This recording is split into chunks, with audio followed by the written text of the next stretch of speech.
Alright, so this is a 2019 Jeep Wrangler JL.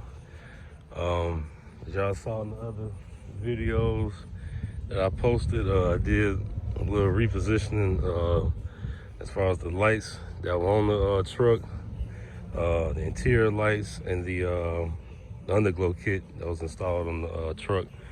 So as far as the inside, I repositioned the lights from where the customer he had put them. I put them under there. You can see they on.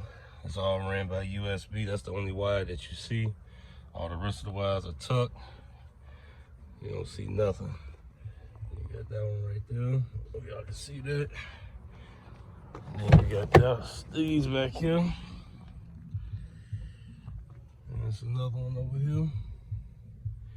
So that's it for the inside.